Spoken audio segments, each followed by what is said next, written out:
Today on I'll Tell You, the religious epic imagined by Dante Alighieri, the Divine Comedy. It all begins when Dante, the protagonist of his own poem, finds himself lost in the depths of a dark, rough, and fierce forest. His only thoughts are of fear, for he is stalked by wild animals and enveloped in a gloom from which the sun withdraws. A she-wolf, with the fierceness of hunger, chases Dante until he falls down a hill. As our protagonist gets up, he sees an indistinct figure and begs it to have pity on him, whether it be a shade or a living man. The specter replies that he was once alive and that he now comes from Beatrice, Dante's lost love, to guide him to the gates of paradise. Hearing his eloquence, Dante realized that this specter in life was Virgil, the great Roman poet, whom he had studied and admired. Virgil guides our protagonist along a foggy path that slowly dissolves as they pass, with their ultimate destination being the jaws of the underworld. Virgil and Dante descend in search of the gate to hell, entering the underworld, which is shaped like a giant spiral funnel reaching the center of the earth. On the way to hell, Dante sees miserable people tormented by wasps and mosquitoes, howling and cursing in different languages. Virgil explains that these are cowardly souls, unwanted by both heaven and hell. They arrive at the bank of the Acheron, the river of the dead, and the ferryman Charon helps them cross the border between life and death. Virgil explains to Dante that hell is divided into 9 circles, where each condemned soul receives punishment according to their sins. Upon entering the first circle, both travelers encounter Homer, the poet of the Odyssey, as well as Horace, Ovid, and Lucan, who warmly welcome Virgil and include Dante in their company. Together they walk to a fortress in whose gardens stand the great heroes of antiquity, such as Aeneas, Hector, Caesar, Electra, Penthesilea, and Brutus. Dante also recognizes great philosophers and teachers like Plato, Socrates, and Democritus. He learns that Virgil inhabits this circle and that the souls lying in this limbo are not tortured, but wander freely. Virgil explains that despite being virtuous souls, they are there because they were pagans and had not been baptized. He adds that he regrets not enjoying an eternity in the presence of God. Also in this limbo is Minos, the ancient king of Crete, who has the form of a winged monster. He is the infernal judge who decides according to their sins which circle the condemned souls must suffer in. Seeing Dante, Minos realizes he is alive and warns him that it is very easy to enter hell, but difficult to leave, to which Virgil replies that he will be the guide and that our protagonist's presence is by divine will. Minos then leaves and allows them to proceed. Upon reaching the second circle of hell, Dante sees naked bodies on an infinite plain, being lashed by strong winds. He recognizes Cleopatra, Achilles, Helen, Paris, and Tristan. Virgil explains that the reason for these torments is that in life they succumb to lust, and therefore they will spend eternity crashing their bodies together, violently moved by whirlwinds of fury. Dante feels very sad because for him, love is something very pure, and he does not understand how something could be so evil and tragic at the same time. In the third circle, an icy rain mixed with hail breaks out. Dante hears the terrifying barks of Cerberus, the mythological 3-headed dog, who barks, claws, and bites the souls condemned for the sin of gluttony. Plutus guards the fourth circle of hell.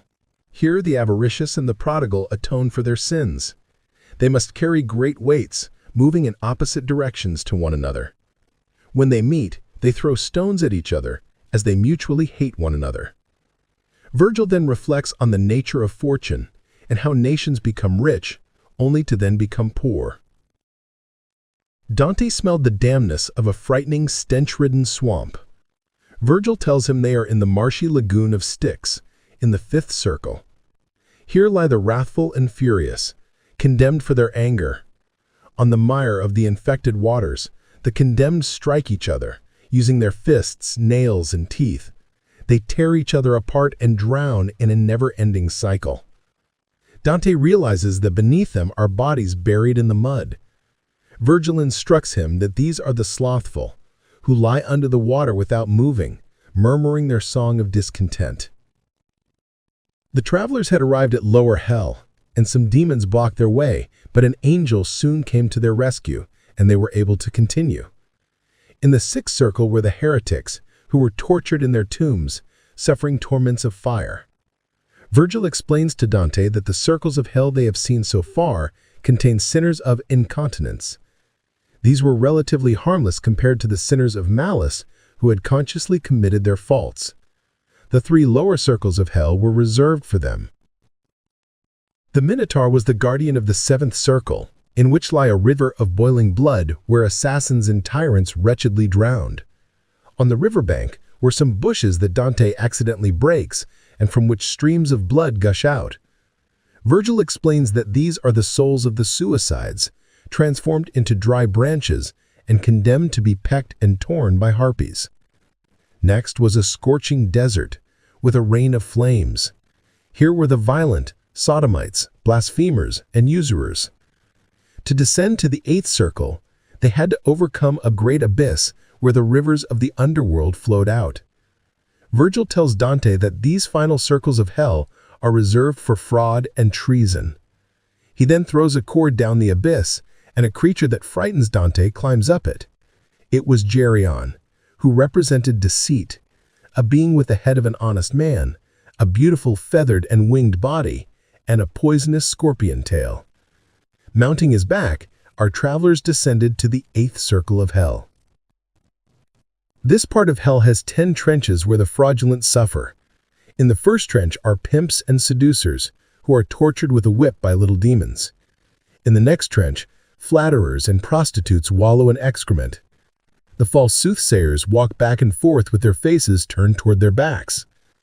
Submerged in a repugnant and stinking pitch, corrupt public office holders are punished in the fifth trench. In the sixth, the hypocrites covered with heavy lead cloaks are found. Dante also finds the high priest Caiaphas, who demanded the death of Jesus. In the seventh trench, the thieves are tormented by snakes. In the eighth, the malicious and fraudulent counselors are wrapped in small flames, among whom is also the resourceful Ulysses. And in the last trench are the falsifiers, who retchen with repulsive diseases. Virgil and Dante reach the edge of the ninth and final circle of hell. There, in the frozen lake of Cocytus, the worst sinners of hell atoned for their faults, the traitors. The giant Lucifer himself is trapped in the ice. With his 3 mouths he tears apart Judas, the traitor of Christ, and the 2 traitors of Caesar, Brutus and Cassius. Dante and Virgil are not intimidated and climb over the shaggy hair of Lucifer. They climb for a time until they finally reach the earth's surface. Dante Alighieri is the most renowned Italian author in history. In The Divine Comedy, he creates an allegory of Christian myths interwoven with the classical knowledge of Greco-Roman culture. He was an innovative poet who propelled thought from the medieval age to the Renaissance and bequeathed to the world one of the most important works of universal literature. Standing before Dante was the enormous mountain of Purgatory. Virgil points out that in the Valley of Redemption, the souls waiting are those of princes who, in life, were not interested in the salvation of their souls. The angel Cato guarded the gates of Purgatory and let the travelers pass, but not before engraving the 7 deadly sins on Dante's forehead. These must be erased from our protagonist as he overcomes Purgatory to enter heaven. Dante and Virgil, accompanied by songs and music, cross the threshold of the first terrace of the mountain of Purgatory. Here the vain and the proud atone. In the second terrace, Dante and Virgil find the envious, afflicted by blindness and squatting in a sad hole where invisible voices demand charity from them. They continue climbing to the third terrace, which is enveloped in a thick fog, where the wrathful ask all the saints for clemency. In the fourth terrace, those who were slothful during their lives hurry past. In the fifth were the avaricious, who evoked the names of all those they left in poverty. Virgil converses with the spirit of Hugh Capet, the progenitor of the French royal house. Further up, the travelers find the gluttonous, hungry and emaciated, doing penance for their excesses. The endless steps led to the last terrace of Purgatory, where naked souls passed through a wall of fire to cleanse their sin of lust. Dante and Virgil must also pass through it, but Virgil stops, as he is not allowed to enter paradise. Dante bids farewell to his master and guide, and Virgil advises him to let his own will be his guide from that moment on. At the top of the mountain of Purgatory, a plateau stretches out, which Dante recognizes as the Garden of Eden. There he sees a procession symbolizing the triumph of the Church. The main chariot is pulled by a griffin, followed by the 24 elders of the Apocalypse. Around the chariot dance the three theological virtues, charity, hope, and faith, and the four cardinal virtues, prudence, courage, justice, and temperance. The procession reaches the Tree of Knowledge, where Dante sees his beloved Beatrice floating on a cloud. She asks him to leave his sins behind and wash his purification in the river of Lethe. Dante does so, and with Beatrice as his guide, the last part of his journey begins, the ascent to paradise.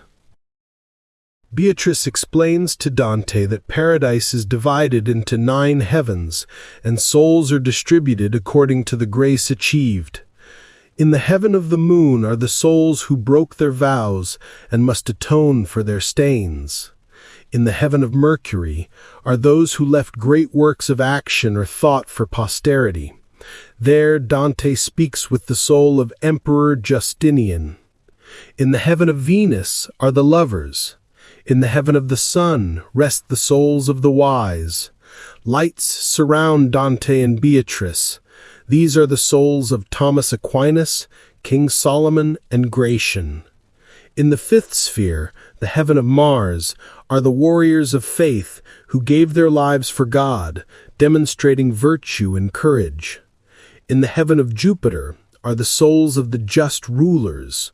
The luminous and melodious souls here form an eagle's head that insults bad princes and praises benevolent sovereigns. In the heaven of Saturn are located the contemplative souls with the virtue of temperance. Beatrice becomes more beautiful and full of grace with every moment, which indicates to Dante that they are approaching God. Then Dante and Beatrice reach the heaven of the fixed stars.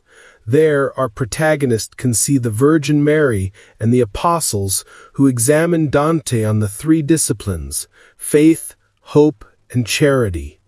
As a reward for his good answers, Dante meets Adam, the first man. Our protagonist looks back, sees the 8 spheres of paradise, and distinguishes the earth as very small and insignificant. Suddenly, at the speed of a comet, they are lifted to the 9th sphere, which is very luminous. The 9th heaven is inhabited by angels, who with celestial songs form 9 rings that are governed by divine will. Beatrice explains the hierarchy of the angels, and that they deplore the erroneous evolution of the Church, which has misrepresented the message of the gospel and offends God with the trafficking of indulgences. Dante and Beatrice then ascend beyond physical existence and reach the Empyrean, the dwelling place of God. There he sees an enormous rose which symbolizes divine love, its petals being the enthroned souls of the faithful. All the souls he has met in paradise, including Beatrice, have their dwelling in this rose, with angels flying like bees distributing peace and love. When Beatrice takes her place in the rose, Dante is already beyond theology, and in turn can contemplate God directly, an indescribable and brilliant light that reveals the mystery of the Trinity. and his soul enters total harmony with divine love. And so ends the Divine Comedy. Do you find the infernal punishments just? How do you imagine heaven? Do you know of other writings that deal with the transition between life and death? Share your impressions in the comments. I always read them. Thank you for watching the video until the end. If you want to support the channel, just subscribe and like the video. And if you want to encourage me to continue uploading stories, you can purchase my book, The Spectacle of Life. Details in the description. Good luck, and until next time.